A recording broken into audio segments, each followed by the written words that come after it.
Chapter 1, June 27, 2027, Antarctica, the edge of discovery. The storm raged on, a howling symphony of ice and wind cutting through the frozen wasteland. Antarctica had always been Earth's most enigmatic frontier, a continent of secrets buried beneath miles of ice. But on this night, as satellites scoured its endless white expanse, something impossible surfaced, something that should not exist. A heat signature flickered into view, a strange rhythmic pulse deep within the ice shelf.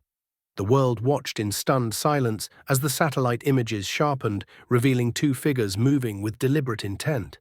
They were clad in thick, hooded hides, their forms indistinct against the blizzard's fury. But there was no mistaking their presence. The news exploded across the globe. Scientists scrambled, governments convened in emergency meetings, and speculation ran rampant. Were these humans, survivors of an unknown expedition, or something far more alien?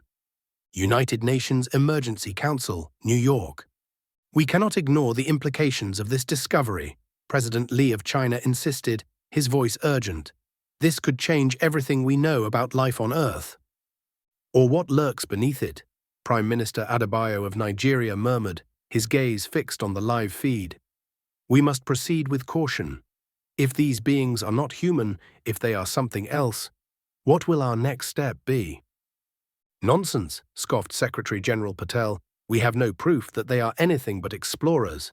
Until we send a team, speculation serves no purpose. Russia's representative leaned forward, eyes cold. Perhaps, but the world is watching, and tensions are rising.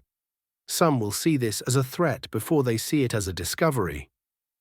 The blinding lights, and then, as if the universe itself had chosen to respond to humanity's creeping dread, the polar lights erupted across the skies, not just in the south, but everywhere.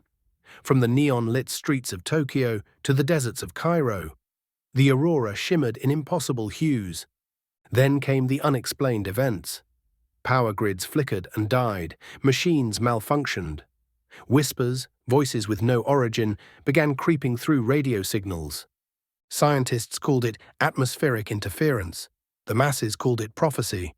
The planet was no longer merely watching Antarctica. It was waiting for what came next. Global broadcast, CNN headquarters, Atlanta. This is Evelyn Harper, reporting live as the world watches the skies.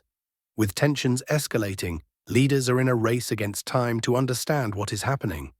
Who, or what, walks beneath Antarctica's icy veil? What is the connection between the lights and these figures? Whatever is unfolding, one thing is clear.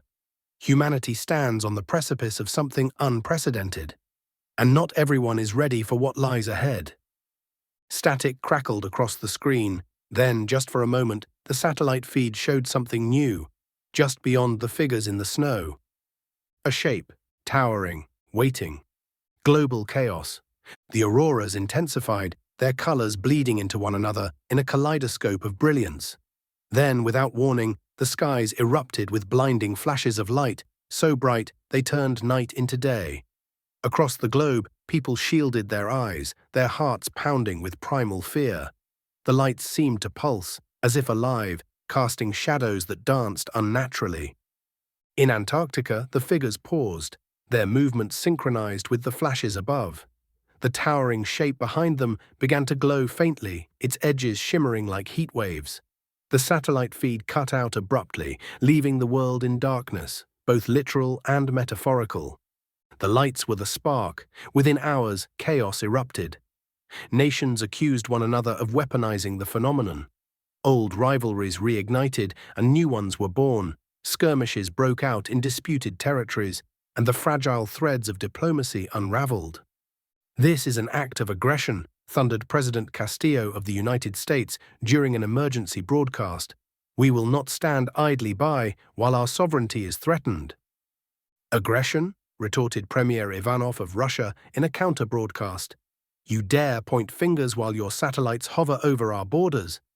This is your doing, not ours.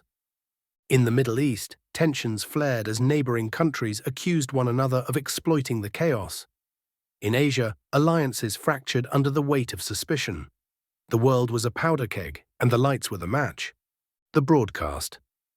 This is Evelyn Harper, reporting live as humanity teeters on the brink. The blinding lights have left scientists baffled and nations divided. Wars have erupted across the globe, fueled by fear and uncertainty. And yet, the figures in Antarctica remain a mystery.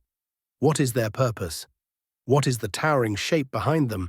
And most importantly, what do the lights want from us? As Evelyn spoke, the screen flickered. A new image appeared, a close-up of the glowing shape in Antarctica. It was no longer faint. It was radiant, pulsating with energy that seemed to reach through the screen and into the hearts of viewers. And then a voice, deep, resonant, and unearthly.